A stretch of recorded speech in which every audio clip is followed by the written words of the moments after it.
Welcome to the Gibberpish podcast. We shall persevere over technical nonsense to bring you episode 2 of Gibberpish podcast. Yeah, and as usual, I'm Dom Anderson. I'm Colin Graham. And welcome back. This week we're going to be talking about our review of the Download Metal Festival. Yeah, metal technically, metal kind of. Download Rock Festival. Download Rock Festival. It's an interesting thing we're going to get into is that the history of the show is slightly different from others, more purist metal shows, but it is definitely worth covering from us because it's the biggest rock metal festival. Closest to home as well, because yeah. There are other metal festivals, but they are Europe. Yeah. Very expensive to get to. Our German, Spanish, and I think Italian brothers are very well... Yeah, very, very lucky. They can walk out the front door, They're get in very the well, car and go yeah. to a metal festival. Very well facilitated. We, on the other hand, get... Download does technically have competition, or had competition. We used to have another festival called Sonosphere, Yes. which cancelled this year because it couldn't put on enough of a show. Yeah. It didn't feel that what it had could measure up to Download, because I think the original headliners, Metallica was somewhere in there. Maybe, I think they had something akin to the Big Four. Yes. Maybe 2 out of the 4 members of the Big Four. I think that maybe had Metallica and Anthrax. The only other band that I seen in there was Devin Townsend, which that's the only, and that was a while ago that I seen that. But I think they just thought, nah, we can't compete with what Download's putting out this year. Let's just withdraw from take our hat out of the ring, get set for next year, get some bigger, better acts. If they are even coming back, because there's been no hint that they are. Yeah. With this year's Sonosphere Festival kind of disappearing off the map a couple of months ago, it falls to the eclectic collection of Download Festival to really bring the noise. And this year we had an interesting headline set up with Slipknot, Muse, and Kiss. Yes. And we're going to go through the 3 days worth of performances that we all watched through Sky Art's show. Their coverage of Download Festival has been pretty good the last couple of years. It's been a couple of things I'd like to see more of. More coverage for certain bands, but with their time frame, it's limited to what they can allow. So. Yeah. More coverage of more bands would be nice. That's what we like to see. Some of the smaller bands that are on the smaller stages, on the 3rd or 4th stage, maybe not as big bands, just give them a shout because they could use the exposure. Yeah, that's what I think these festivals do best is an exposure for bands you might not have seen. I gotta kick some time around while I'm waiting to see Kiss. I gotta wait for Slipknot. I gotta go see that big band that I really like or that medium-sized band that I never get to see with a lot of people. Another thing I quite like about Download is, I don't know if they still do it, but last year they had a competition where it's essentially a battle of the bands type thing, where they had a bunch of garage bands, like nightclub bands that were they'd been set up in their own kind of town. They played a couple gigs there. They gave them the opportunity to do a kind of knockout situation where you played a band, you went up, they compared your performance to another band. You basically went up through the ranks, and whoever won that got to play the Red Bull stage at Download. I don't think they do it anymore because they're not sponsored by Red Bull anymore. But it was essentially a chance for local bands, local metal bands, rock bands, punk bands to get a chance to go and play the Download stage. And that's another reason why I think Download, definitely a rock festival, but it promotes more local bands. That's why I think it's better than any other kind of festival, because metal festivals, like your European metal festivals, they have their sets. They have their set bands they'll play. Whereas Download, they're more willing to put in the extra effort and promote the lesser known bands.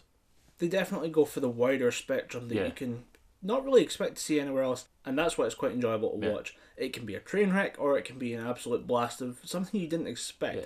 We have a good mix of that. Yeah, because there was a band that I know from Livingston that played in 2010 called Let's Play God.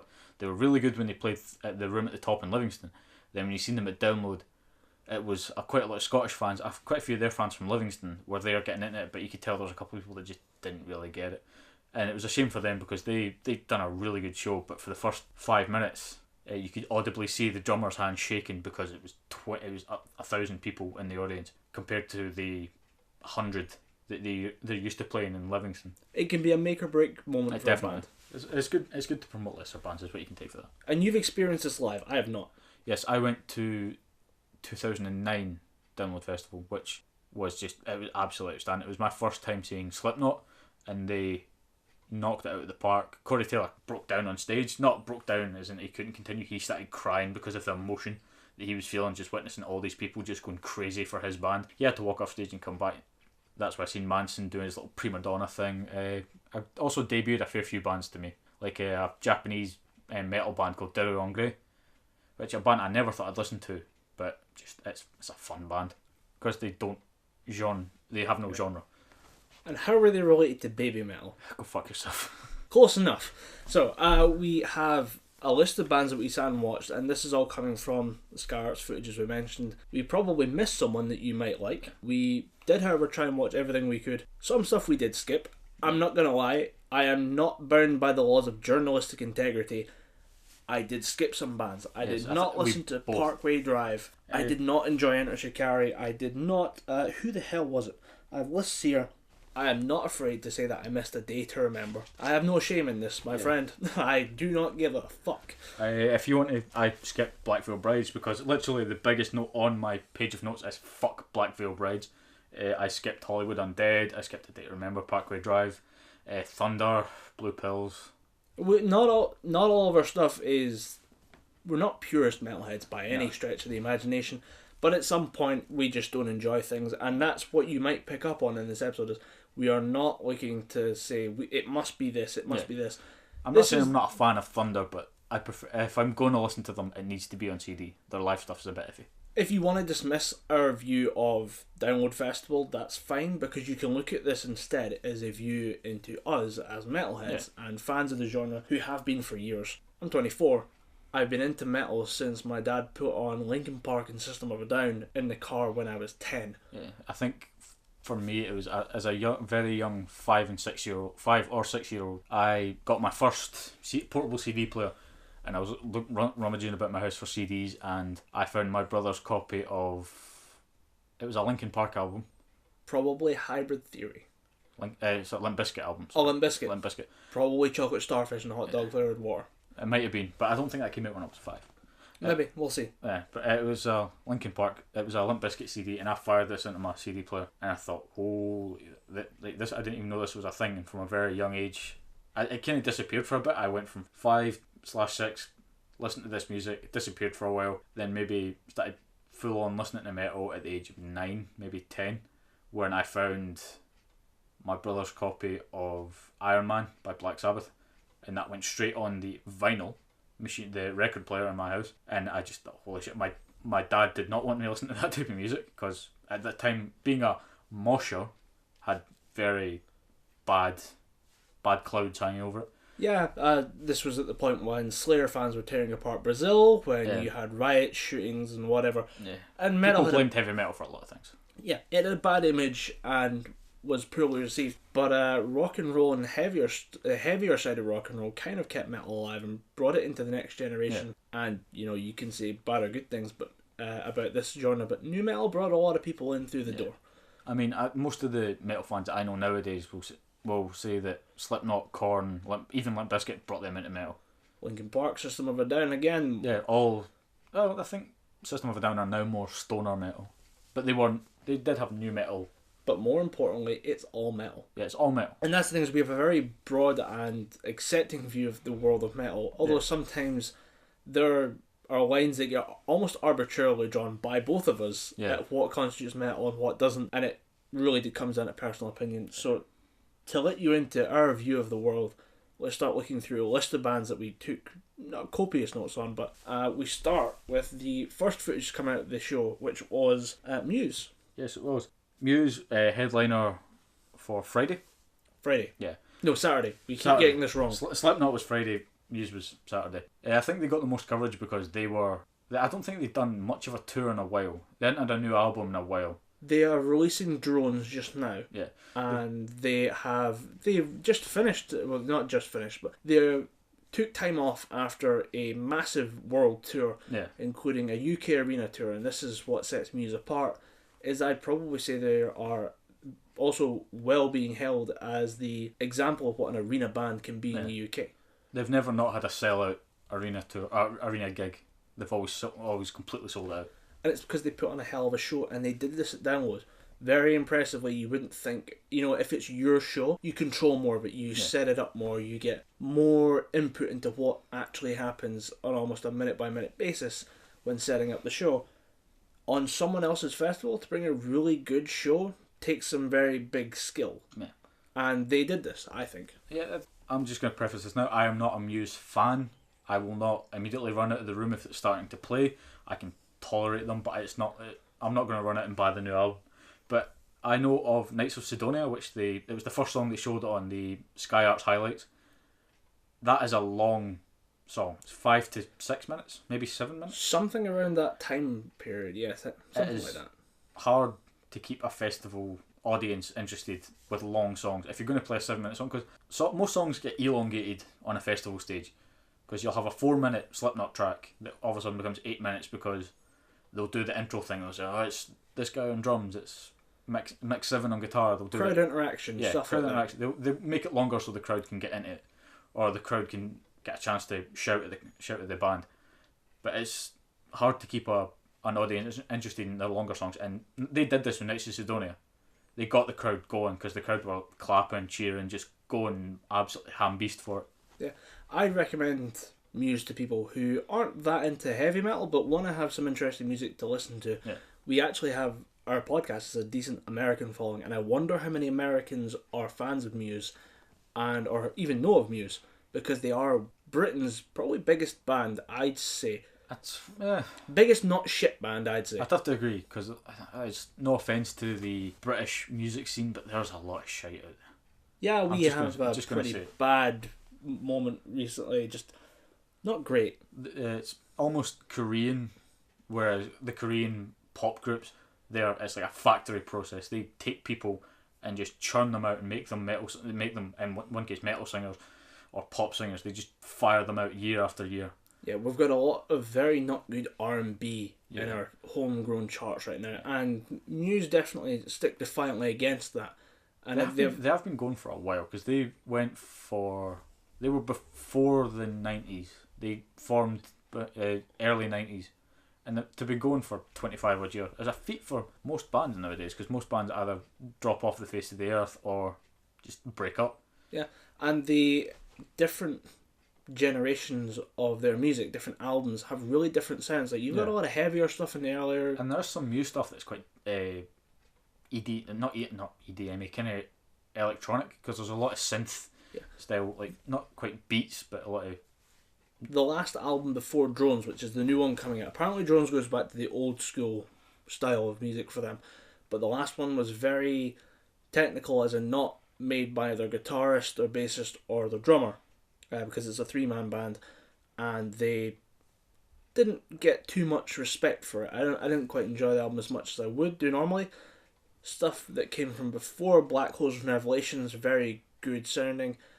Older albums like Absolution really sound great, and you could consider them timeless. They might age a little bit, but it's something that I'm going to have to go back and listen to, because I remember the song Black Holes and Revelations? Black Holes and Revelations is the album and a name of one of the songs. Yeah, I remember the single being pasted all over MTV2. Some of their other songs, like Plug-in Baby, just been all over MTV2.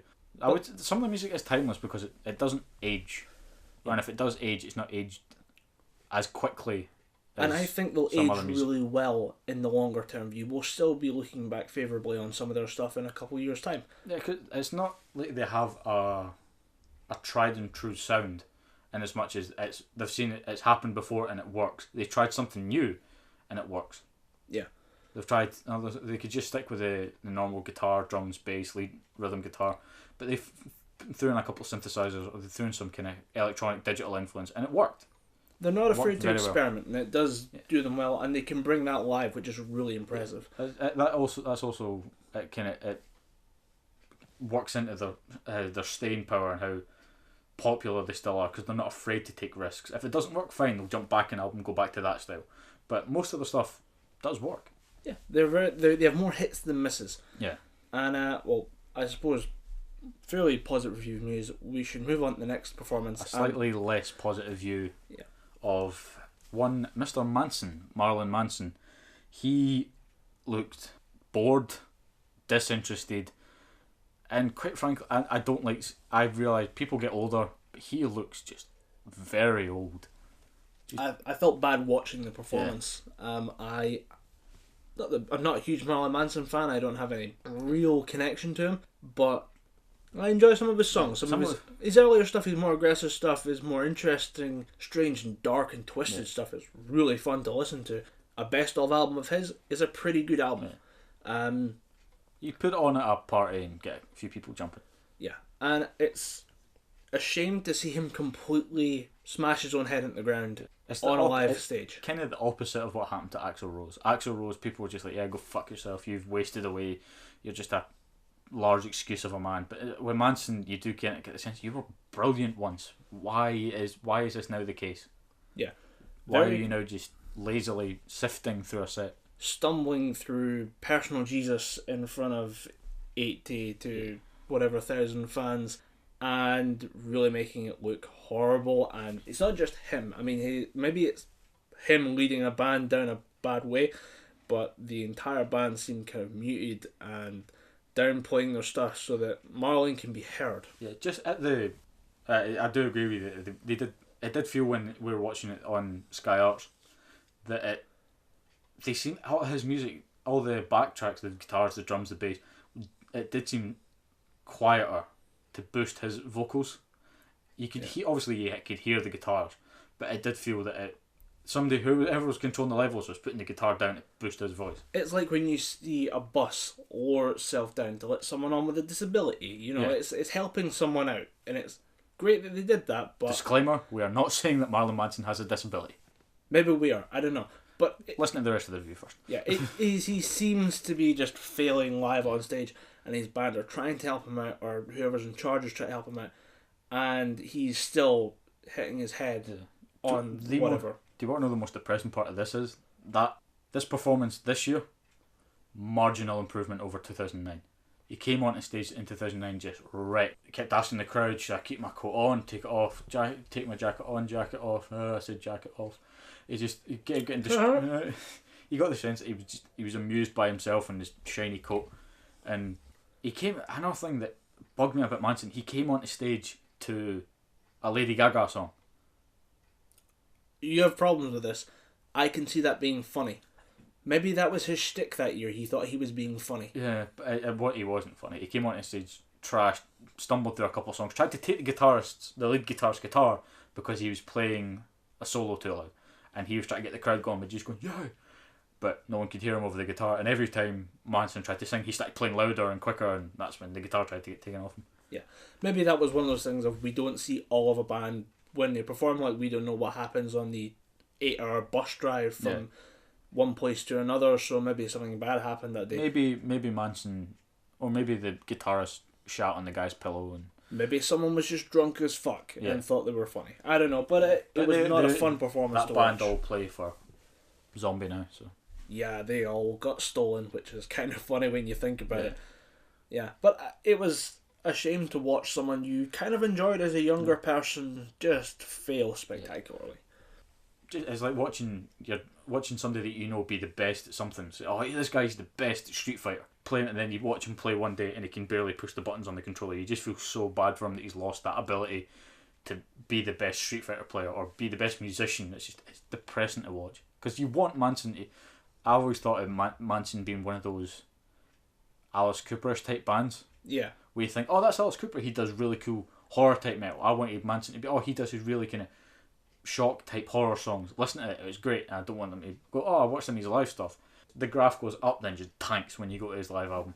I just feel bad for... There was probably some kid in the audience who just wanted to see Manson for the first time. Like, he'd just gotten into metal and had found this great CD with all these great hits and these great, absolutely belting records.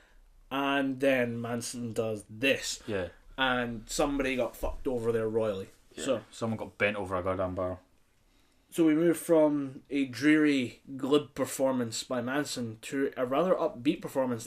And this is going to be a recurring theme of strangely upbeat performances at Download with Blackstone Cherry.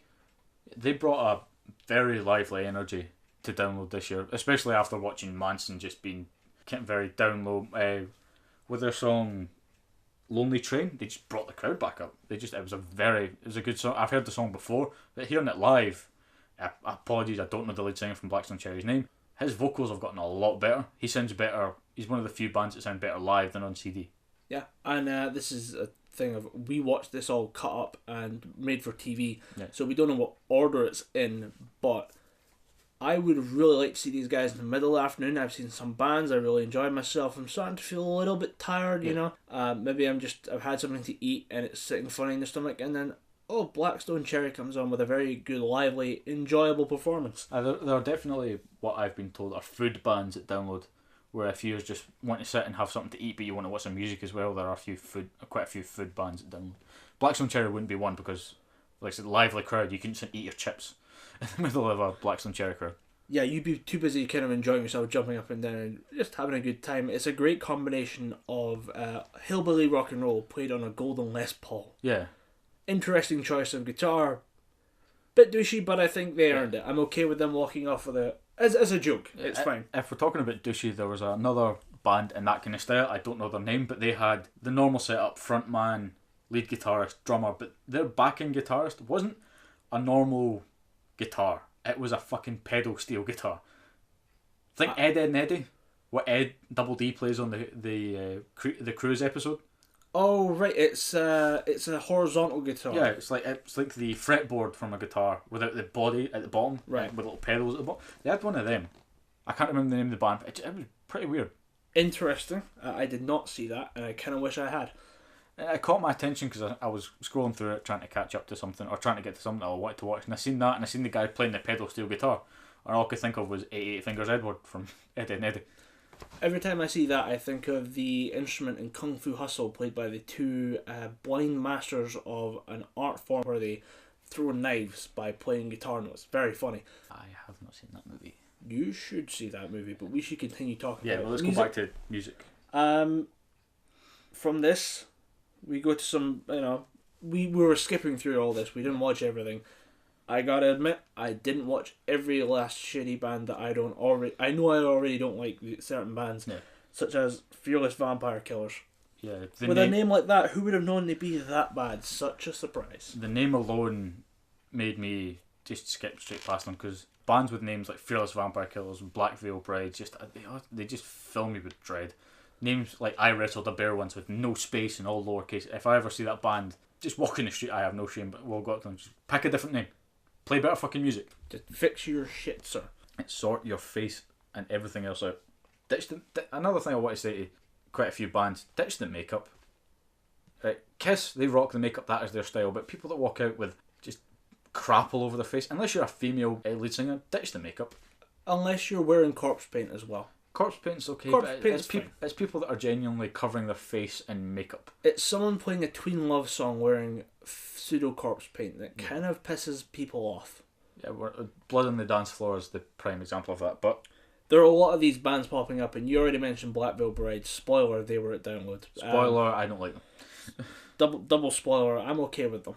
I know why people have a beef with them. Do you want to just talk about them now? We can go out of order. Yeah, well, we're going to sequence break here and we're going to talk about Black Veil Brides. I skipped Black Veil Brides, so I'm going to let Colin wax lyrical about Black Veil Brides. I'm not going to wax lyrical because they're one of those bands, I'm okay with them. I have no real issue with them. I see why people do, and I get why people have serious fucking issues with various members of the band acting like self-righteous pricks. Yeah. Because they do that, and that's, maybe what they think is a rock star life, but I'm okay with them, and they did play a track that we get to see. What did you think of Dungaree Shorts? Somehow a combination of dungarees and shorts, all in black, and with a nice little Batman symbol. Yeah. You like the Batman symbol, Dom? As a band that I don't like sporting something that I do like, I did kind of give me that, why? But maybe I likes Batman. I'm not gonna shoot myself in the foot and piss off a lot of comic book fans and Black Veil Bride fans. I was really worried they were gonna bomb live, and I'm okay with how that went off. You obviously hated it. I'm not. I can't say they were great because I'm not a fan of Black Veil Bride. I couldn't at least enjoy the music because I'm not a fan. I'm waiting on them releasing something that you like. I can't wait for that moment. It'll be a while. It'll be the soundtrack to this podcast. I assure you that. If you contact Black Veil Brides to get them to do our intro music, you'll find a new podcast co-host. That might be worth a laugh. I might go in for that. Not to so much to kick you out, but just to piss you off. But if we go back, let's go back to order. Back to order. Judas Priest, good show. Judas Priest is not the order, motherfucker, but yeah, Judas Priest. Who did you have before Judas Priest then? I just wanted to name drop Hell Yeah, which was the... Oh, so I skipped Hell Yeah. They weren't that interesting, but they do bring up a very good point about festivals, and especially Download, because Download has very aggressive bands. Yeah. And it's hard to bring aggression when the sun is up, because you know there's still several hours left to go before the main headline acts that you're kind of saving energy for. Hats off to them for trying, though. And you can see that a lot on several bands who are either trying and not quite getting the connection with the crowd, but you really need a time slot after 6 in the afternoon to really nail home any kind of proper aggression. I think Clutch came after Hell Yeah. Yeah, they did. Clutch, another just good, another good band. They sound great on CD and they sounded great live. They just got the crowd going again. They opened, or the song that we seen first was One Eye Dollar. Then they led on to Electric Worry. A lot of people might know Electric Worry from the Left 4 Dead 2 advert that came out when Left 4 Dead 2 was first being pushed. But yeah, it was two good songs. Arguably one of the two of the bigger hits. But they had a fun atmosphere, and it's really it's a testament to Download's philosophy on show building, is to bring a mix of everything so that there's something for everyone at some point in the show. And it was a bit different from what I was expecting, but I really had fun with that. And a band that you skipped called Thunder. Again, I'm not a fan of Thunder live. I can listen to them on CD, but I'm not a fan of Thunder live. I like the style. It's a bit almost, I don't want to say Bon Jovi-esque, but it's got that kind of, there's a narrative to the song that they were playing, and it was all about being a rebel, being a rogue, being something anti-society, but it wasn't very metal, not cavalt enough for maybe metal fans to enjoy. But I enjoyed it. It might take a couple of listens to actually get into them properly, but you got to admit it takes balls playing a keyboard like a piano at a festival like Download, because they did that, and I thought it was a nice touch. But Judas Priest then showed up and showed us what it's all about. Yeah, they did. The first song we seen was Breaking the Law. Just Rob Halford didn't have to sing half of that song. He just went Breaking the Law, and the crowd took care of the rest. The crowd jumped into that 100%. They got onto that. It's just an outstanding performance. Rob Halford proving that he's still one of the forefathers of metal in this country. Yeah, and you can't deny, why not jump in and join a Judas Priest song live with 10,000, 50,000 other people? Because I'd say there was about that many people there singing along because they all knew the words. There was maybe that one person in the crowd, I don't know the words, but into the second verse, they knew all the words. Yeah, that there's always that person, and we saw this in the crowd because the camera pans from stage show to crowd to stage to crowd, and randomly we'll pick out different people, and every now and again you saw someone under the age of 20 on their phone. Yeah, it did surprise me quite a lot. How young or how varied the audience was. Because when I was there in 2009, you had your Def Leppard, which was just a lot of. I think I might have been the youngest person in that audience at the age of 17. Everyone else, there was not a single head of black hair that wasn't dyed. Yeah. You're looking at I know I have grey hair, but it counts. I wasn't going to bring it up, but if you want to bring it up. I might have been the only head of authentic black hair. Everyone else dyed hair. A lot of biker jackets, a lot of older metalheads. But then you flash forward 6 years, you see this Judas Priest, you see this performance of Judas Priest, just a mix, a stew of different ages. I'm pretty sure there's one kid who was at least 17 in that audience, just headbanging along to their second track, Living After Midnight. And I think that shows to me what metal is now here to stay. Back in its advent in the early 80s, early 70s, metal was just a passing fad, or they hoped it was just a passing fad to most people, but now you've got people who listened to it back then, who still listen to bands like Judas Priest now, who are telling their kids, and their kids are loving Judas Priest, and their kids are going to tell their friends, and their friends are going to tell other people. So it, to me, just proves that metal has infinitely more staying power now than it used to. Even compared to other genres, I think metal will be around for much longer than other music. Even if it doesn't stay around, I mean, not everything fades away, not everything disappears. Sadly, ska is no longer with us. Yeah, it's a shame. And it disappeared for a long time, and we now just need to call it, it's been missing for several years now. We might have to just say that it's dead. No longer missing in action. We have to do the classic parent thing of saying, I'm sorry, but ska ran away. Ska ran away, and ska isn't coming home, but we have a new thing for you. It's called, I don't know what the new thing is. I'll be honest, feeling a little old and out of touch, but I don't know what the new thing is. I've spoke to my dad about this. Ska to me is bands like Real Big Fish, Goldfinger. They're ska to me, but you ask your parents, ska is something completely different. Ska is a weird form of jazz. Yeah, I know ska as that type of thing, but also the Real Big Fish stuff, it tends to be like an alteration of pop punk. Yeah. But yeah, it's heavy metal has more staying power, and I think I'm reading Lords of Chaos, which is the story of the church burnings in Norway, and there is a lot of interviews with earlier bands who started off not the bands that were involved in all this, but the people who influenced those guys, just saying, we did it for a bit and then we just kind of gave up on it. Yeah. But it stuck around. Heavy metal stays around a lot more and a lot more consistently. Where certain things ebb and flow. I'm waiting on the return of aggressive and anti-establishment gangster rap. No longer R&B. R&B is garbage. Gangster rap, very enjoyable. I think gangster rap, we might not see a resurgence in that for a while. I think that has been quelled or kind of quenched so much. It was put down the second someone said in the club. Yeah. And we've been fucked ever since. Yeah, because most rap nowadays is a backing track to a dance somebody's track, pop tune or somebody's dance track. Rap has become just another, I don't want to say mainstream, but I'm thinking mainstream thing. To bring rap back to its roots with NWA and all that stuff, we just need to put it in less and less pop tunes and start reclaiming it, making it more aggressive and very anti-establishment, because that's originally what rap was. You listen to early rap lyrics, that's all it is. But that stuff isn't. I think it's due for a comeback sooner than we'd expect. It's not illegal, but it's very, very frowned upon. No one likes a track that's all about fuck the establishment isn't going to get as far as a track that's all about, I went down to California with my friends and we had some Starbucks. We had a great time. Great times are great. Great. Fun, in the club. Fun, happy in the club. But you know what? That's not cool anymore. But you know what is cool?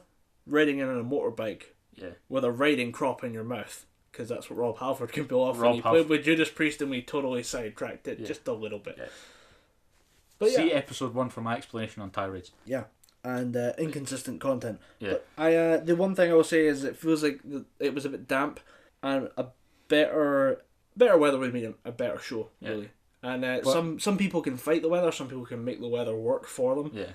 I don't think Judas Priest were willing to go and fight the weather and bring the crowd into it. Like, well, you're all cold and miserable. You got to get moving for this one. Yeah. You know. Because I think there's a lot of people that got mosh pits going, even when it was wet, windy, and miserable. That's just a credit to them. But you can tell a lot of people are just going, I don't want to get muddy. I don't want to do all this. I mean, somebody told me that they closed the showers at last year's download. Really, that's interesting. Just because it was that muddy, people weren't using them. People just, screw it, I'll just towel off because I don't want to freeze on the way down.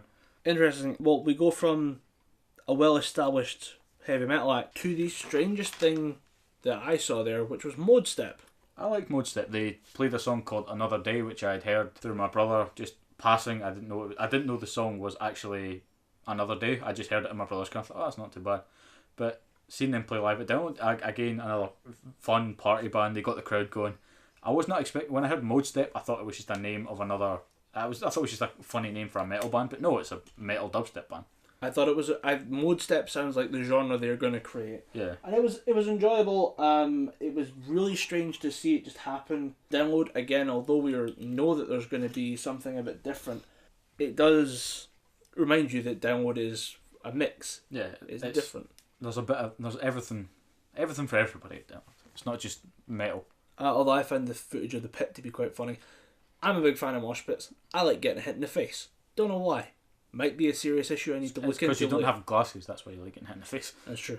I don't have glasses and my teeth are already a mess, so you might as well just go for it. Work with what you got and do what you can. I like a good violent pit. It's very fun to watch, or very fun to be a part of and to watch. However, the footage of the Mode Step pit seemed to be a bunch of people running at each other and just kind of sticking around for a hug. I didn't expect a great violent pit. I didn't expect an orgy of blood, but it was just funny to watch. I don't think people in the crowd were expecting a pit. They heard dubstep and thought, no, there's not going to be a pit. It's just going to be jumping. It's going to be a nice dance party. Yeah, people are just going to jump. One woman's going to get her tits out. It's going to be a good time. Cut shapes, get some glow sticks out, and just have a good time. Put the fish in the box.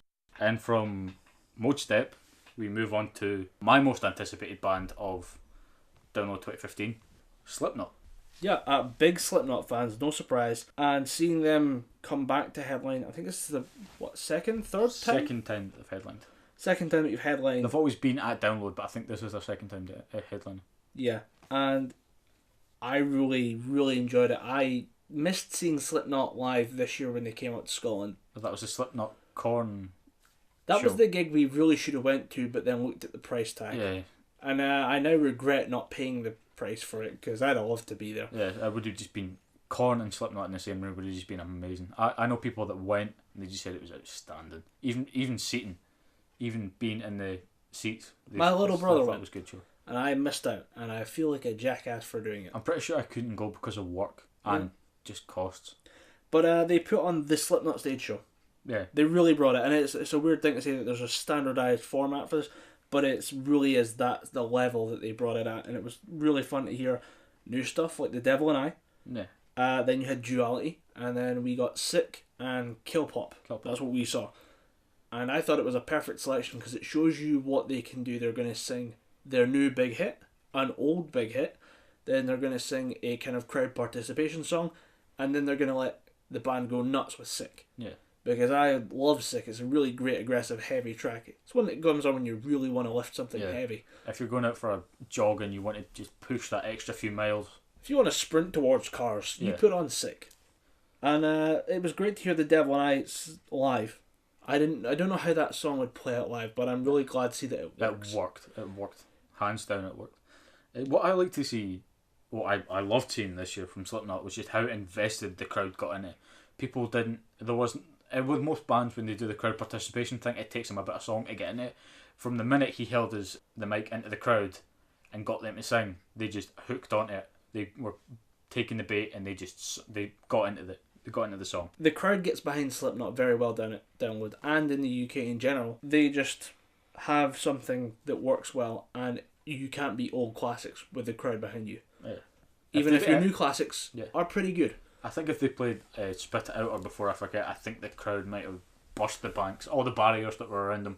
And honestly, they might have. And we just missed it because of the footage. So we're making a lot of assumptions here that they didn't play Before I Forget. Because I'd think that would work live. If they did play Before I Forget and you were there, send us a message at gibberpish@outlook.com. We'll read the email. Telling us that we're idiots who didn't pay attention to the footage. Yeah. And the next up after Slipknot, their outstanding stage show was Five Finger Death Punch. And I'm going to hand it over to the resident Five Finger Death Punch fan in the room. I'm just going to let you have fun with it. I believe the technical term is knucklehead. Knucklehead, Seriously, the term is knucklehead. Knucklehead. And I'm a big fan of Five Finger Death Punch, shamelessly, and I've seen them live, and they brought a hell of a show to Glasgow. Yeah, I was kind of worried about this big stage performance. They've done some absolutely brilliant work at Download before. I think starting off your show with Ivan Moody screaming, "I just became a father," kind of sets the crowd in a good mood for a good party. And we only get to see one song. We only get to see Lift Me Up, so we can judge from that. Now, Lift Me Up originally on the album is recorded with one Rob Halford, who we've mentioned before. Who was at Download. We'll get into that. Yep. So they brought along the usual big show, all the energy, all the enthusiasm, and they tried to bring the crowd jumping about, shaking hands with security guards, just everyone just going for it.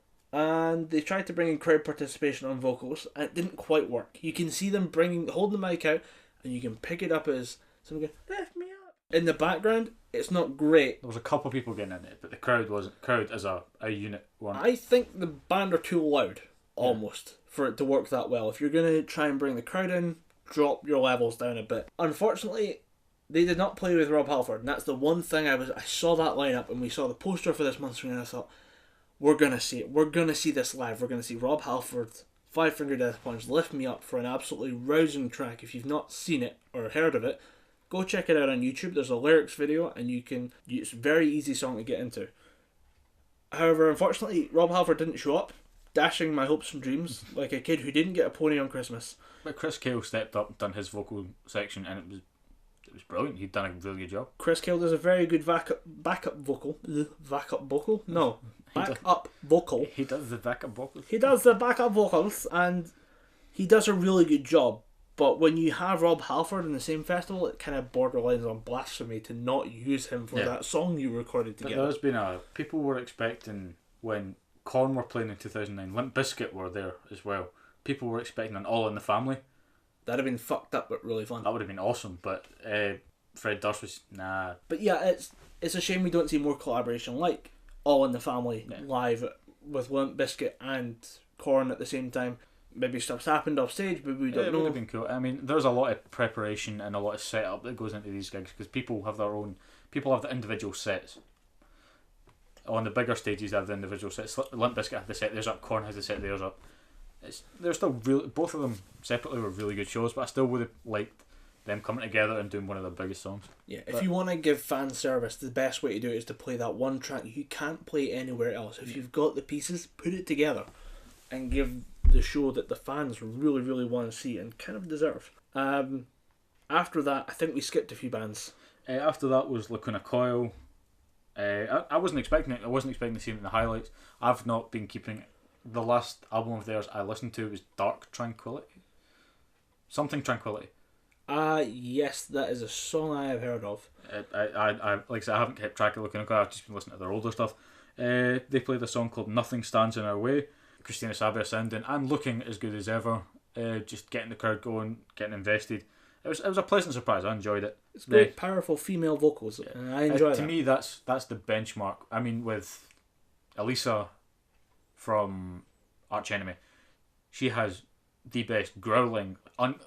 She has the best growling vocals of any female, with the exception maybe being Angela Gosso, who I think we can maybe count them as the same person because she taught her how to perfect her growling. And she picked her out of all the female metal vocalists to take the reins. But if you want to do clean, almost operatic vocals, you go to Christina Sabia because I think she's nailed that type of singing. Just clean but powerful female vocals. I think if you say operatic, you instantly have to bow down to Tarja. Yeah, I'd remove the operatic type. But yeah, if you want just clean, powerful vocals from a female front woman, you go to Christina Sabia. And then after that, in my notes, it literally just says, "Fuck BVB, the only thing I pressed was the fast forward button." Next up is a band that I think you didn't really pay attention to. Blue Pills was one of those weird bands, one of the odd selections that someone made and thought, I will throw it in. And I enjoyed it, but I don't know if everyone will. I didn't actually watch them, so I can't really comment.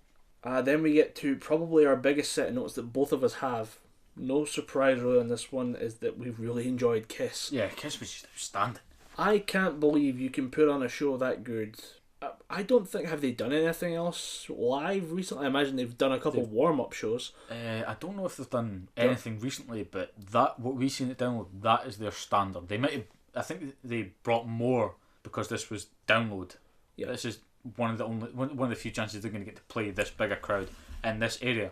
They brought more, but that is almost their standard. They bring that level, that setup, that rig with the zip line and the moving parts of the stage. They bring that all to every show, all the time to every show. And that is a hell of a commitment to a brilliant live show, and it pays off. It pays off massively because I wanted to be at that show. I'm now jealous that I missed it. I would shave my beard and go in full on Gene Simmons face makeup, just to get in it. It would have been amazing. What you should do actually, you should just take like a bit of red paint and just put it down the middle of your beard. Give yourself the Gene Simmons tongue because no one has the Gene Simmons tongue. I always remember there was a story that I read on the internet that people were trying to find out if Gene Simmons' tongue was actually his. People thought he'd got the tongue of a cow implanted in his own mouth, but then they seen the tongue of a cow and it's about this big. Yeah, the tongue of a cow is much bigger in dimensions, not just length, than a human tongue. I worked with them before. You don't want to try and fit that inside your face. Yeah, it was just a little funny side story. Yeah, but it's... people thought, oh, he's a freaking... People get him for animal cruelty. He has a cow's tongue. That'd have been brilliant. I'd love to see Gene Simmons defend animal cruelty charges because he has a large tongue. Yeah. That'd be fan-fucking-tastic to watch the internet eat its own ass at that one. Yeah. But they opened with... the first track that we seen was a song called Black Diamond. A good song, really good. Not the song I would have picked. Featuring their guitarist sliding in from, I don't know, a couple hundred feet away on the best entrance. Yeah. Paul Stanley fucking brought it. He just thought, I could walk on stage, fun than that. Yeah. I'm going to use my zipline. Only would have been cooler if he'd had rockets attached to it. That'd have been pretty fucking funny. If it had fireworks that were just constantly shooting up as he was sliding down.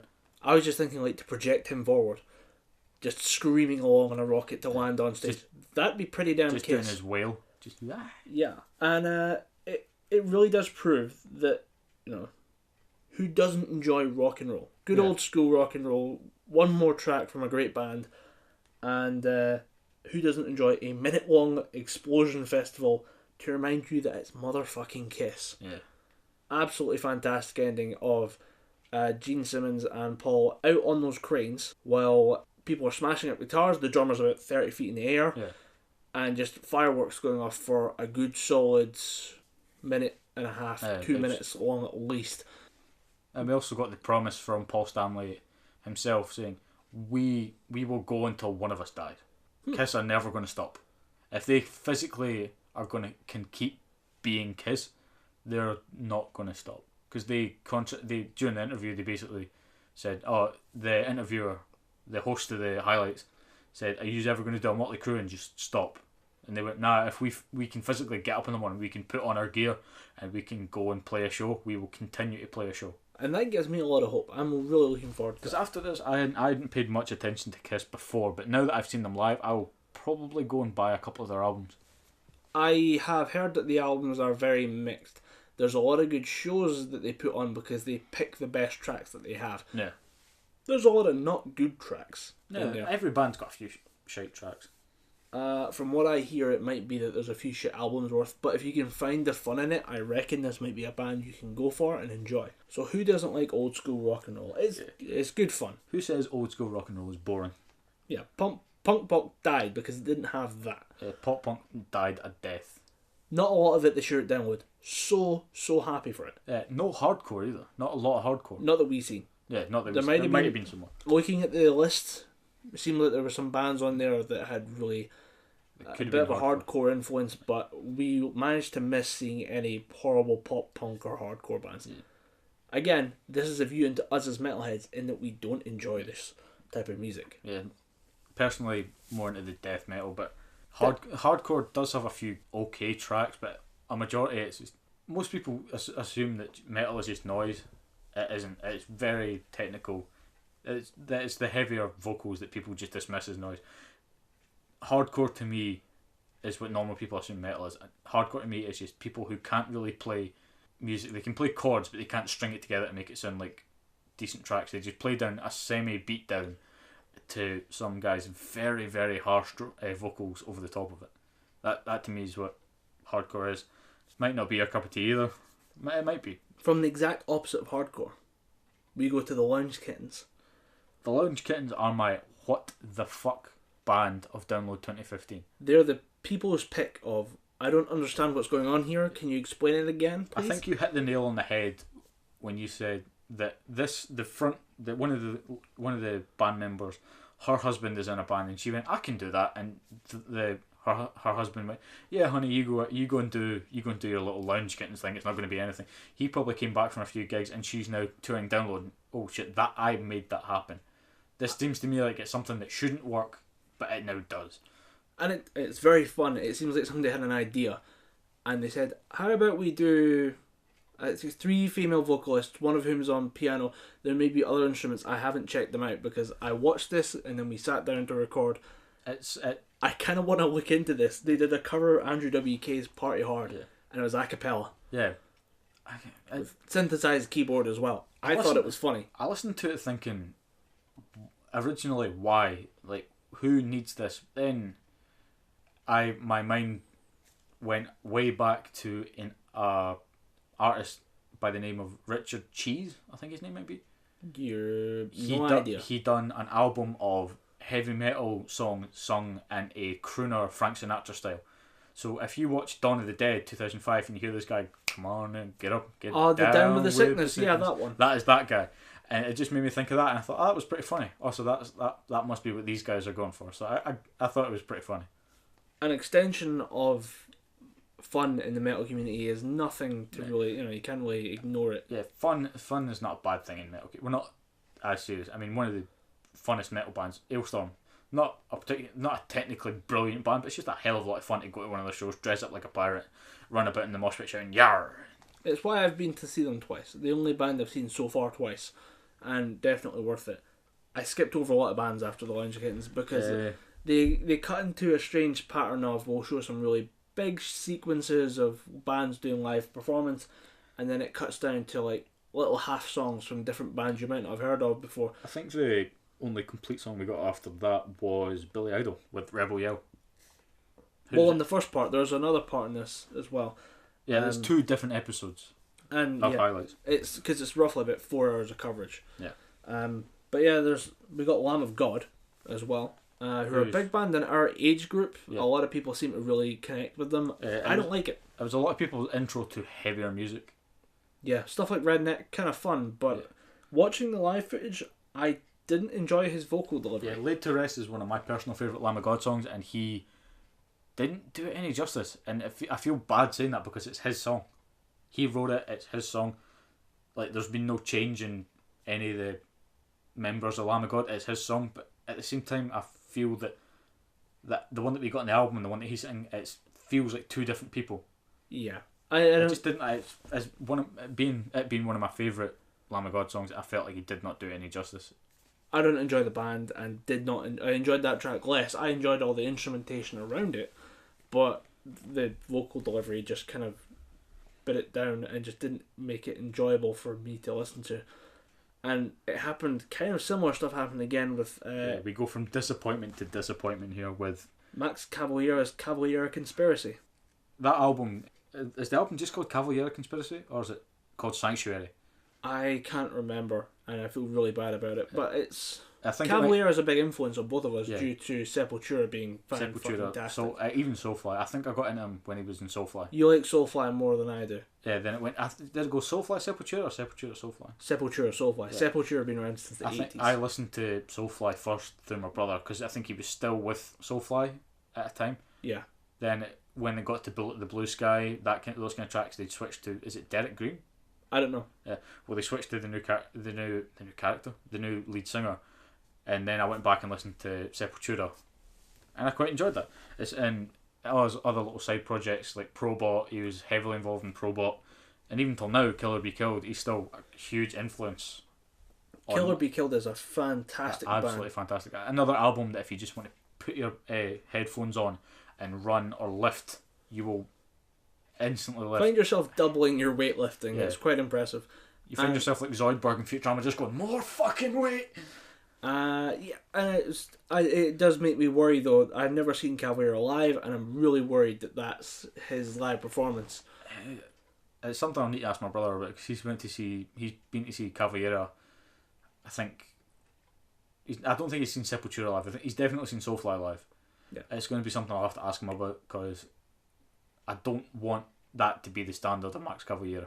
The audience looks fun though because it's got that kind of thrash influence. There's a lot of high energy in the crowd just from what they expect. It's just poor vocals from Max Cavalera. Yeah, and I probably won't see them because he probably doesn't do Roots anymore for legal reasons. Yeah, he's probably not allowed to. Yeah. From there, I don't know if this is an up or a down. Motley Crue. I think it has to go down as a down just because it's kind of sad to see them play the way they did at Download. Yeah, it wasn't. It was for me. It was kind of. I loved it, but I also hated the fact that it was the way it was. I loved it because they played Wild Side, one of my favourite Motley Crue songs. Just a good high energy song. It was just good to see these guys up on stage again, especially with Mick Mars, who has a very, very painful form of arthritis. And he's had it since he was 17. It's now getting to the point where his spine and neck have fused, so he can't turn his neck freely of his body. He has to move his entire body if he wants to look left or right. It just made me think how much of an honour it is to see him on stage because he doesn't need to do this. He thinks, right, my fans are out there, I'm going to go out and put on a show. Even though it hurts me, I'm going to go out and put on a good show for them. Kind of makes me feel a bit honoured that they're doing that. But if this is going to be the last show in the UK, they're not. If I thought it was going to be the last show in the UK at the time, but I found out they're doing other tours down in Newcastle. If this was going to be the last show in the UK, why put as little energy into it as they did? Vince Neil, he's not a young man anymore. He's earned a bit of podge. He's earned a life of luxury. because he toured the world, he's had a lot of problems. He didn't seem fired up to put on that show, because Nicky Six, he's probably him and Tommy Lee are the youngins of the band. Yeah. Nicky Six, I'm pretty sure he's in his 50s, but you'd think he's in his late 30s. The guy's just got so much energy. He's so happy to be on stage playing Motley Crue. He genuinely loves these guys. Same with Tommy Lee. They were doing most of the jumping about and getting the crowd going, whereas Vince Neil just occasionally ran over and pointed at the crowd.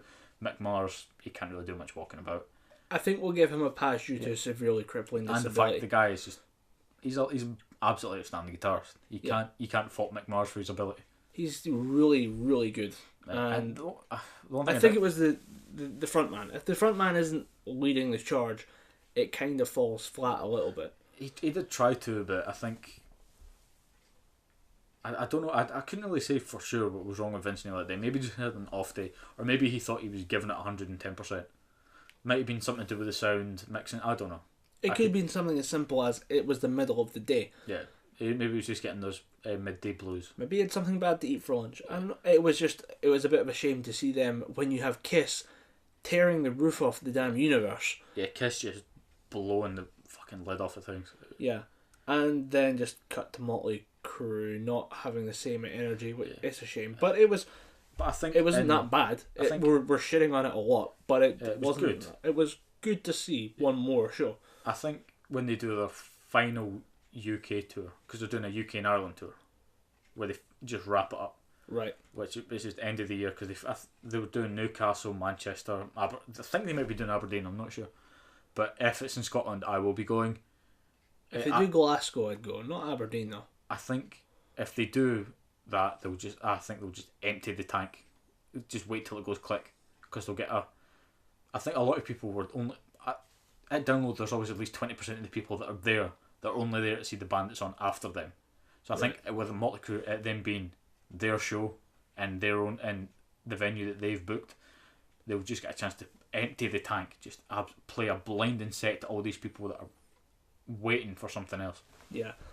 After Motley Crue, it goes into another sequence of half songs, which included In Flames, which is a shame because you're a very big In Flames fan. It's my personal favourite band, and I was very disappointed that In Flames used to put on. They used to have these big, massive sets. All they had was a big flag with an old In Flames logo on it. Not even the new In Flames logo, the old In Flames logo and the old text.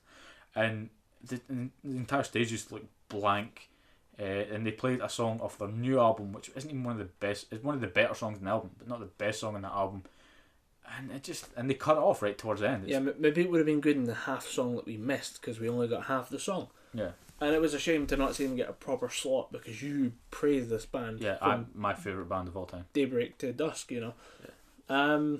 But then I want to finish on what I thought was the most interesting shot of the entire thing was Faith No More.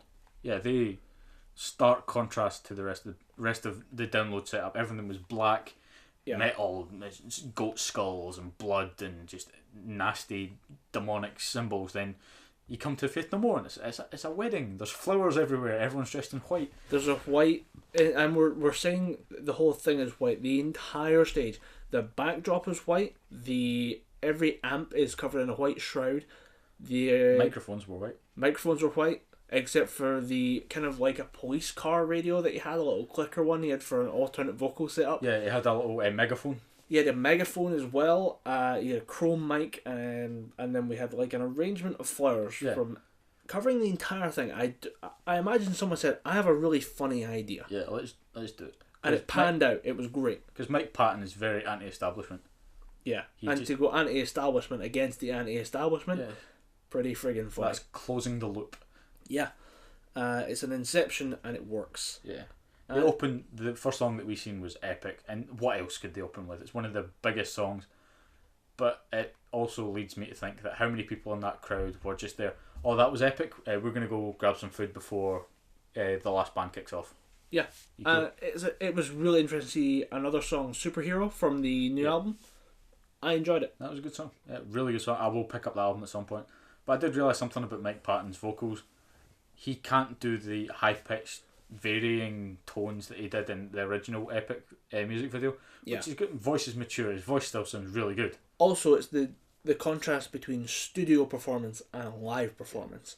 And it's a thing of you can take the time, so you could do the high pitched, like they say, and then cut into the deep, what is this? Yeah. And you can cut those two together. Sounds great. And you just can't achieve that live unless you've got some really great ability to stretch and condense vocal cords faster than a whim, really. And it was fun to see it, though. I really enjoyed watching them live. And it does tie into, fun enough, I've heard nothing but epic for the last couple of days. As the Sons of Metal covered that on their episode 40 and induced Faith No More into the halls of Valhalla. Oh, they put it in the Metal Valhalla. Yes, very interesting. As they put it, it's an interesting pick. Having now seen that live, I can see why you justify saying that they belong in the halls of Valhalla, because it was fun and very out there and strange, not what you're used to. Challenging convention in a good way. So I really enjoyed it. And nothing really more to say other than that. And we skipped over a lot of shit bands. Yeah, we did. One thing I will just tag on at the end. You skipped over Slash. I watched it just because I knew I'm a fan of Miles Kennedy and the Conspirators. I'll let you have the mic on this one. Yeah, go for it. Sweet. Miles Kennedy, frontman for Alter Bridge, a band that I'm a big fan of. Their AB3, I need to find a working copy of that before I can say if it's bad or good or not, because the copy that I downloaded, I bought it off Amazon and it doesn't work. 2 tracks work on it, I Know It Hurts, and another track. You've not pre-ordered it, have you? AB3. I don't know what Alter Bridge 3 is the latest album. If it's the newest one, you might have pre-ordered it. No, this was last year. This was a while ago that I got Oh, this so it's out. You just don't have working tracks. This is the latest album, to my knowledge. They probably have a new album coming out soon. I will let you... It's on Spotify. My brother's an Alter Bridge fan as well. I'll listen to it at some point. But the last album I listened to was AB3. I only have 2 working tracks in that. I'll have to rebuy it or re-download it. Or I'll probably get a physical copy. But I listened to Slash featuring Miles Kennedy and the Conspirators. They sung one song, World on Fire. It was good because Miles Kennedy's vocals, arguably one of the best in the business right now. And then they went on to something that I did not expect. They done a version of Paradise City. It's almost as if Slash was saying, remember that band I used to be in? You remember the frontman? Yeah, fuck him, we're doing Paradise City. I much prefer Miles Kennedy singing Paradise City over Axl Rose, because Axl Rose can't sing anymore. He done a terrible job when he was at Download a few years ago. This is my thing. This is why I skipped over Slash. Is I'm not a Guns N' Roses fan. It's a controversial stance to take sometimes, but I think we're both on this. There's a few good hits from Guns N' Roses, but overall, I don't identify myself as a Guns N' Roses fan. Slash, he may be overrated at this point. He's still one of the best guitarists in the metal industry. I've always found Guns N' Roses to be overrated. Yeah, and I assume they must be good. And the idea of there being nothing, as if there was a void, and then Guns N' Roses just existed. Yeah. Fair enough, that's interesting, but the music itself comes across to me as overrated. Nowadays they get more hate than praise, but back in the day they got more praise than hate. People loved Guns N' Roses. November Rain, Paradise City, You Could Be Mine from Terminator 2. It's just people loved that band, but now, given how Axl Rose has acted towards a lot of people don't have the time for him anymore. Yeah. And Chinese Democracy was a fucking god-awful album. I don't know why I bought that album to begin with. I think they'd have more mass appeal if it hadn't been Axl Rose who held on to the name. Yeah. If Axl Rose had left and done his own thing, he'd have crashed and burned by himself. Yeah. But he's taking that name down with him. I would be more than happy if, due to some legal precedent, Slash could take Guns N' Roses and handpick his own Guns N' Roses. Because Duff McKagan, he was either the bassist or the drummer for Guns N' Roses. I apologise. Bassist for Guns N' Roses. I'd like him to come back, play bass. I'd like Miles Kennedy to be the frontman for Guns N' Roses, because I think he nailed Paradise City, and I think he has damn close to an Axl Rose-ish voice. Yeah. And there's a lot of people who talk about it wouldn't be the same. It's not the same now. People trying to maintain it the same way it has been for years. There's certain things you just can't maintain, and letting that go would be great if you could just hurry up and let certain things leave.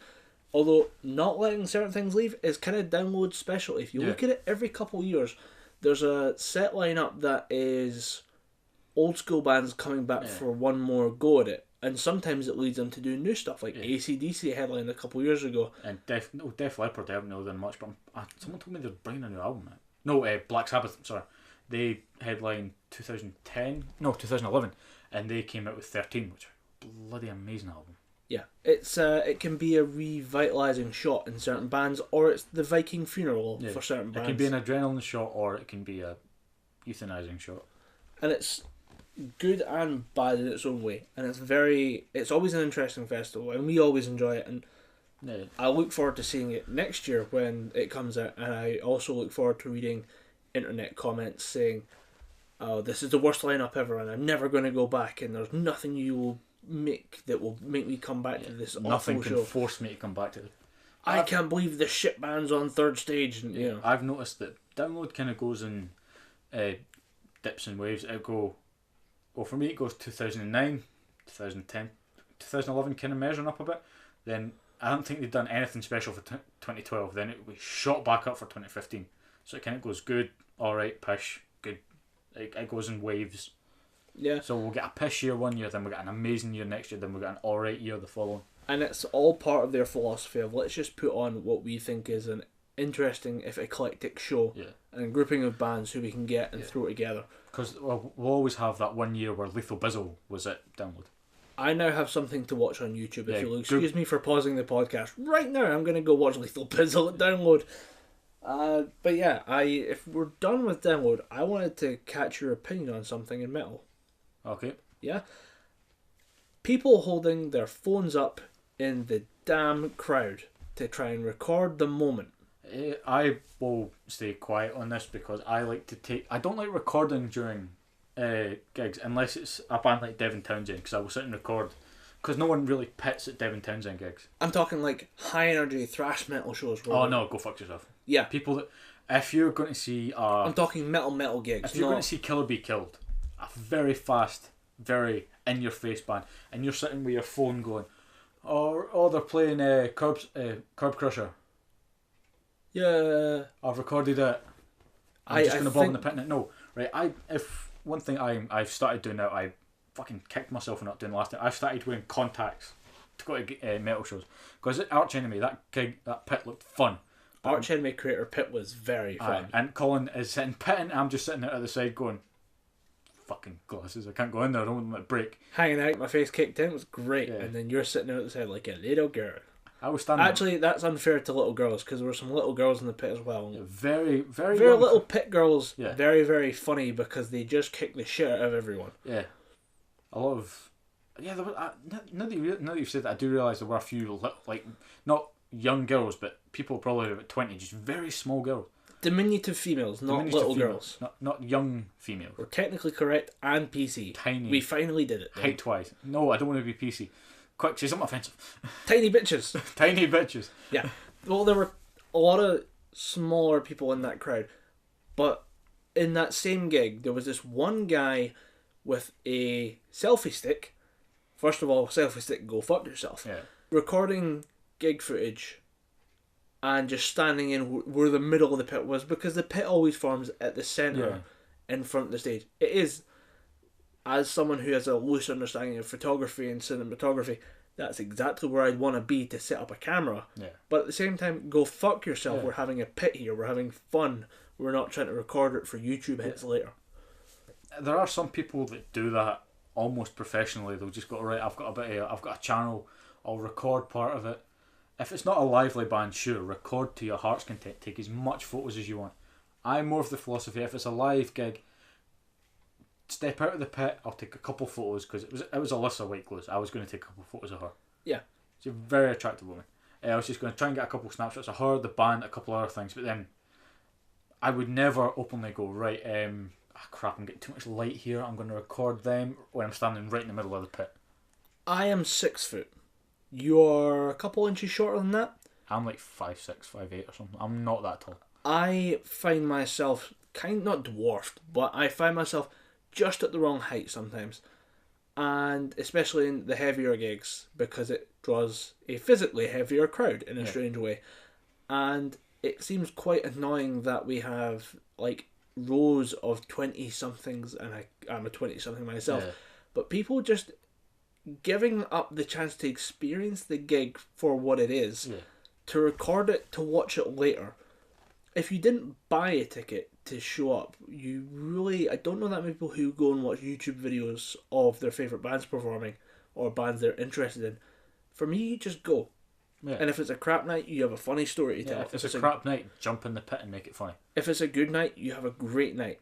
And it doesn't matter, something about a gig makes any music better. Yeah. And it can be the atmosphere, it can be the fun you have, and I feel it's being drowned out by seas of people with the light from their cell phone screens. Yeah. And it's a shame. I do agree with you. Another thing that really bugs me at gigs is when you get the people who are just there. They're not getting into the gig at all. They're just standing at the front line because they want to be at the front of the line just to see whoever's up on stage. Quite a few times it's happened to me, especially at Devon Townsend. It happened to me at Archenemy when I was sitting jumping about the front. Me and a couple other people that I knew from Glasgow, well, that I know now, but I met them back then. We were just jumping about at the pit. Then my glasses kept falling off, so I thought, right, screw it, I need to stay out of this. I don't want to lose my glasses. And I stood up at the front, and this girl who was she had the weird kind of scene haircut, and she had all this pink stuff on. She kept looking at me, and I said, "You alright? You enjoying the show?" And she went, "No, I don't like Arch Enemy." I kind of just had the knee-jerk reaction of, "Why the fuck are you here then?" "Oh, I thought it might be good, and I had the money." So you came to a show that you deliberately didn't like. I went, fair enough, if you didn't know about it and you're getting into the show, I'd be like, yeah, get into it. But no, she just stood there for the entire Arch Enemy, Creator. There was another band as well. Oh, The Shining. That was The Shining beforehand. The yeah. weird saxophone metal. Well, that was at a student venue, Yeah, so that might have been that was at a students student showing union. But no, this girl just had no interest in it at all. And I said, well, you want to move? Because if we get to the front, we're actually going to enjoy the show. Can you at least move to the side? No, I want to stay I want to be at the front, out of the way of the pit. So, well, if you're not enjoying yourself, it'd just be better to leave. Yeah, that might have been a strange... I've never really heard of that before. No, it confuses me. If just people go to the show that have no interest in the band, they just stand at the front and take up space. If that was me and I wasn't enjoying the show, I'd be like, well, I will be the bigger man and let someone who enjoys the show more get more out of it. First time I went to see Ailstorm, I walked out of Dragon Force because Dragon Force were playing like garbage. So I decided, I don't want to be here, I'm going to leave. But my main beef is still with pricks with their cell phones out, trying to record footage. I don't get it. It's hard. It's not so much. Is this us developing into old men? I think it may be. Yeah, I'm okay with that. Yeah, I'm fine with it. It's not so much people that record on their phones. You're dickheads. People that have no interest in the band that are there anyway, just taking up front line space from the true fans. You're cunts. People that hardcore pit doing the swinging the fist, punching people in the jaw, drop kicking people. Go fuck yourself, man. You're just purposefully going out to break some cunt's nose. I haven't seen that. The one thing I have seen is people not keeping their neck straight. People with the neck flying around in the pit are genuinely dangerous. Only time I've bled in a pit is because someone was, a bobbleneck or bobblehead and cracked me in the side of the head. As in they were just head banging all over the place. I don't know what it was. I think it might have been that somebody they took a hit and weren't braced for it in a way. Yeah. We're both rugby players. We know how to take a hit. Yeah, I don't have a neck, so that helps. Yeah. And some people just get really bad at having like a bobbleneck or a bobblehead and it flies off and it cracks someone else in the head. I've been hit every time I've been to a gig in the head by someone else's head. Never by an elbow, never by a fist, never by a knee. Yeah. But it's always someone else's head. If you're going to go in the pit, at least know how to control your own neck. That pisses me off. It only happened recently, but the hardcore pitting, your traditional mosh pit would just be a group of guys. We'll push into each other. We'll go and shoulder charge people. It's shoving, tackling type thing. Yeah. Yeah, it's rugby without the dump tackles and without a ball. It's rugby, but you don't knock them down to the ground. Yeah. Although at Download when I went, there was a rugby ball present, so there was a game of rugby going on inside a mosh pit. It was pretty cool. That'd be awesome. Yeah, it was pretty fun.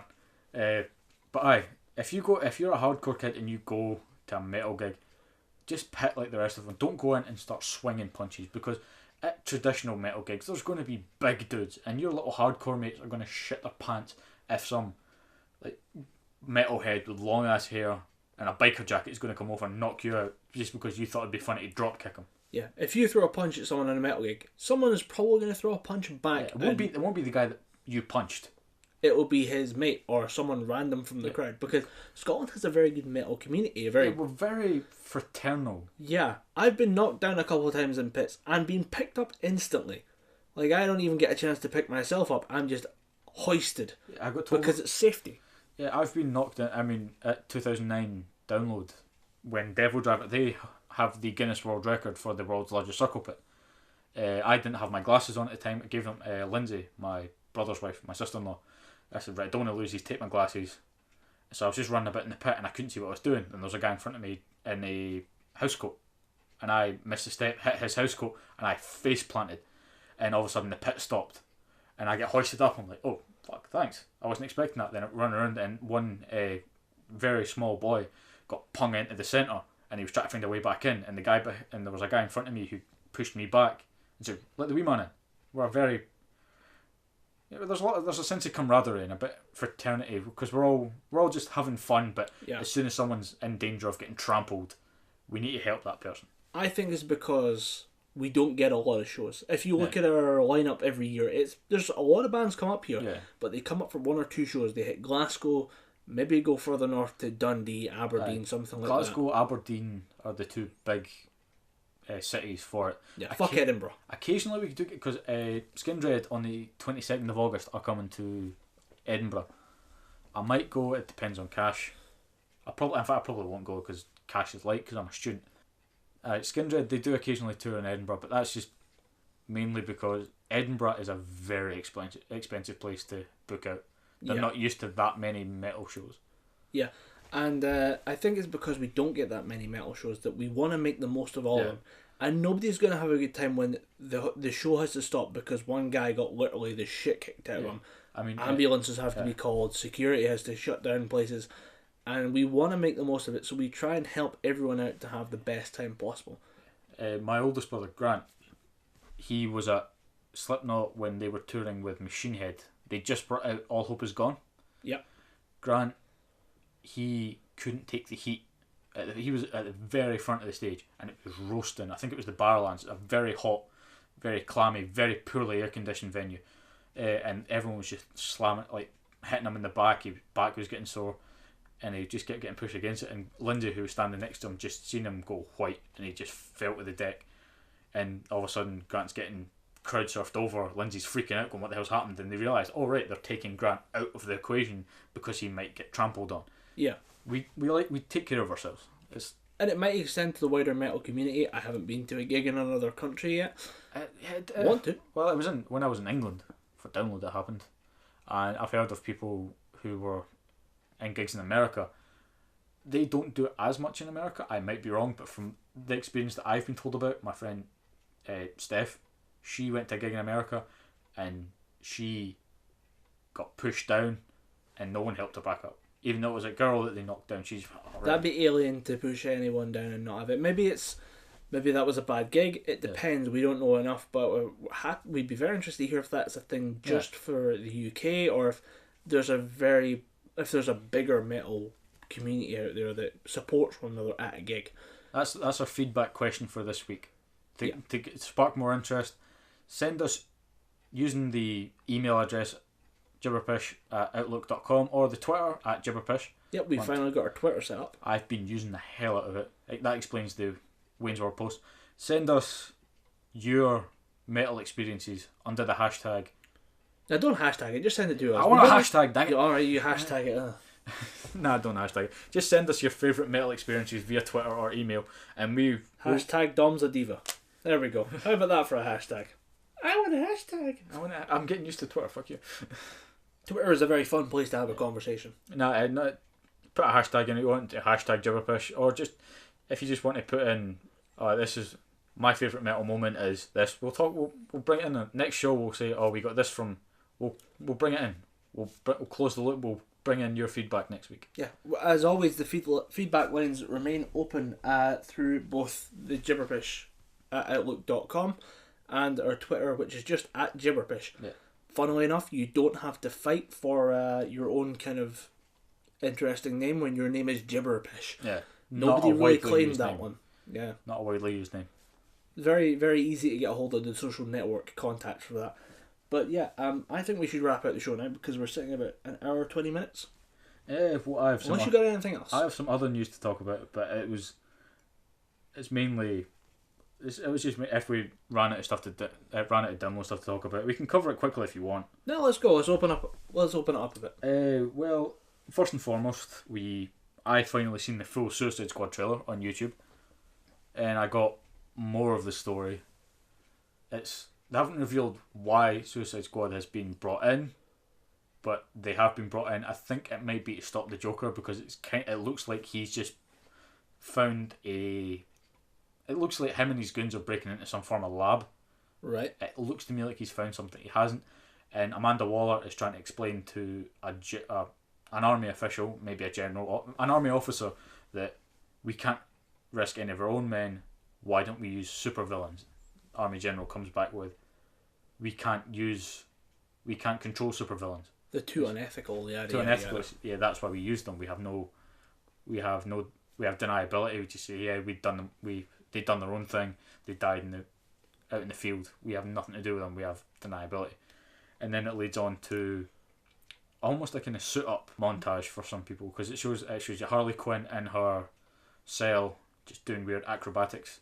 She's kind of tied to the roof of the cell with some weird rope things. She's spinning around, and it shows you Deadshot with his daughter, and it's him walking through the street hand in hand with his daughter. It's kind of set up that he's only doing this for her. And it shows you first look at Killer Croc. He still looks too Goomba-ish for me, but he does look more amphibian, more scaly and pointy teeth. And the Joker, we finally heard his voice. I'm liking the voice. It sounds not quite Mark Hamill's, but still like a deep, crazy Joker. I'm quite liking it. And they've showed us the Batman landing on top of the Joker mobile. It's just a purple Lamborghini. Purple Lamborghini, okay. Yeah. Oh, it's the one with a lot of neon, isn't it? It's got green neon or something. It's not shiny purple, it's bright, shiny, metallic purple. Like chrome purple? Yeah, like a bright chrome purple. Yeah, okay. That was that's all I've really got to say on Suicide Squad.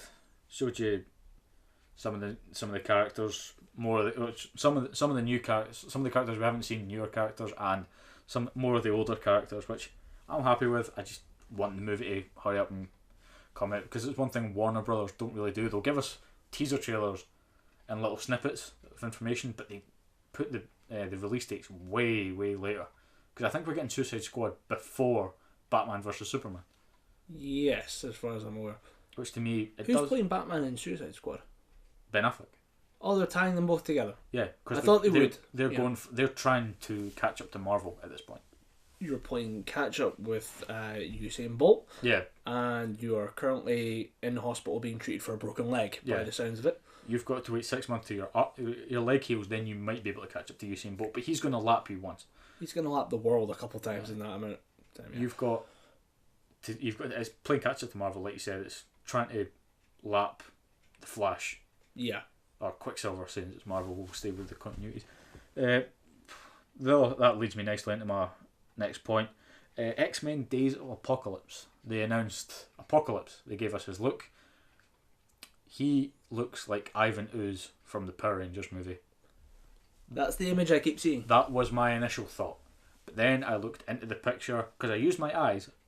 It was originally just a knee-jerk reaction. Oh, he's purple, he looks like Ivan Ooze. He's got the weird bodysuit. But then I seen a picture, I think it might be Empire, the movie magazine. Yep. They've been following X-Men quite closely. They've done all the different variations for Days of Future Past. They had a Wolverine, Magneto, all the different characters. They've done different covers for that movie. But now we have them with their cover art of the new Storm, who looks pretty damn close to the comic book Storm. She's got the white mohawk and she's got the black and yellow costume. Right. Which looks pretty cool, and it's showing you Olivia Munn as Psylocke, which I'm a huge fan of. It looks damn accurate to the comics. Who is Olivia Munn, the person who tried to cover some games footage and didn't do that well? Or am I thinking of someone else? I think you might be thinking of Jessica Chobot. They do look similar. Might be a Google question. Maybe a Google question. I don't know what else she's been in. I couldn't say without any form of contradiction what she's been in. I can't reach for any kind of device to check that on without like squeaking this couch. Yeah. So we'll just leave it and let the comments tell us what we're Yeah. wrong about. So they've showed us Olivia Munn in her full Psylocke costume. She looks the part. I'm waiting for the movie. But Apocalypse, I've seen an actual image without any weird purple light on him. He's got the Apocalypse like type blue skin. He's got the Pharaoh type suit. It looks a bit too. Is it blue skin or bluish purple? It's blue skin. Right. He's blue. He's kind of got a blue face, but there's kind of black outlines to it. Yeah, there's like it's like Borderlands cell shading style. It's kind of like a head. He's also kind of got a headdress with like weird cables going in his neck. It's just the image you sent me was just pure purple. Yeah, but I realised because there was light on the other two characters in the image, Right. that was just the lighting they were using for that shot. I went and looked up an actual shot of Apocalypse. He looks much more much more comic book ish. Right. Because the blue version looks okay. For some reason the purple on him doesn't look. It looks strange. But I also had a thought after that. This might be his pre-celestial ship upgrade state before, because when he merges with the celestial ship, he becomes more mechanical looking, closer to the X-Men cartoon show. Right. He becomes closer to that. He gets his hands look more like they've got weird wires coming out of them, and he can put his hands together and make giant cannons and stuff. His powers Awesome. develop. So I'm hoping that that's his pre-celestial ship upgrade. If not, I can live with it. I'm still going to go watch it because, with the exception of maybe a couple of the Wolverine movies, I have not disliked an X-Men movie. They're rather enjoyable, and I look forward to seeing what happens with more content coming out of any franchise that Marvel is involved with, especially if it seems that they're getting more influence within the other companies working on their IPs. From Marvel, we go from X-Men Days of Apocalypse to Fantastic Four. I finally seen the full trailer for that, and I, purely because of the other films, Fantastic Four and Fantastic Four Rise of the Silver Surfer, I have avoided anything to do with this. But we finally got to see the trailer, and it's Kate Mara as Sue Storm. She looks the part. I never thought it would be a direction that they went, but they went with a younger Fantastic Four. So the cast looks younger. Yeah, the cast looks a lot younger. It's the guy from Whiplash. I can't remember his name. Not J.K. Simmons, but the main character, Miles Teller. That's it. Miles Teller from Whiplash. He's playing Mr. Fantastic. He looks good. He's not got the classic grey streaks in his hair, but I think they might add that in as the character develops. They've got a new thing in the form of Jamie Bell from Billy Elliot. He's playing the Thing, and they've made him CG. It's no foam latex like they did with Michael Chiklis. I'm not going to comment. It might be good. It might not be. It might work out. It might not. I'm not going to say for definite this is going to be terrible. They can cut the trailer to look a certain way, but you can then compare to a full feature length film with somebody running around being a CGI rock monster. Yeah, it can be incredibly different. I suppose the biggest, most controversial part of it is they made Johnny Storm a black kid, which is an interesting design choice, but they've made him so that he was adopted into the family. He was adopted into the Storm family. Yeah, I don't see any problem with that. It's going to work because Michael B. Jordan, who was Jace in Gears of War, right? He is playing the Human Torch, and I think he's going to be good. The guy, he was in Chronicle. He was fantastic in Chronicle. Is he not Creed? Yes. He's going to be playing Apollo Creed, Son and Creed. Yes. I'm looking forward to that. He's going to be good in it. I've not seen anything that he's not been anything less than good in. Right. Well, I look forward to Creed, and I don't particularly care about Fantastic Four. It's something a lot of people have a lot of attachment to, and that's why films in the past have been either an abomination or the best thing ever for certain people. I don't have any particular attachment to this, so I'm looking forward to it as an outside observer. For me, it's just the more comic book movies that we have out there, the better. And that's pretty much all I really had to talk about comic book wise. I got nothing. I was busy this week, so I didn't really do anything. I was recently back to training, so this all happened in a space of a day. So it was quite a lot. I mean, my entire research for Download, as soon as we finished watching it, we recorded this, so I wouldn't say it took that long to do anything other than just dicking around after work. I mean, unless you want to talk for 20 minutes about Rooster Teeth videos. Nah, I don't think they have enough. They have enough content. Yeah, they have enough coverage. They have enough two good guys coverage on themselves. Yeah, they're good. So. Without two guys from Scotland just waxing lyrical about X-Ray and Vav. It's funny because It is funny. they're British. So I think we're going to wrap up this episode here. We'll leave it on metal is a good thing. Metal is here to stay. Yeah. It's rising like a throbbing metal dick. It's just rising into the forefront. And that's why we chose to reveal our throbbing metal appendage. Because we kind of hid that in the first episode. We didn't cover it. It's such a huge part of our lives. Yeah. I'm kind of annoyed that we didn't cover it. Yeah, we finally got right. We're going to include more metal. If new albums come out, we'll probably cover it in our weekly shows. Yeah. So, we're going to wrap it up there. Thank you for taking the time to listen to us. I, of course, have been Dom Anderson. I'm Colin Graham, and we've been talking complete gibberpish.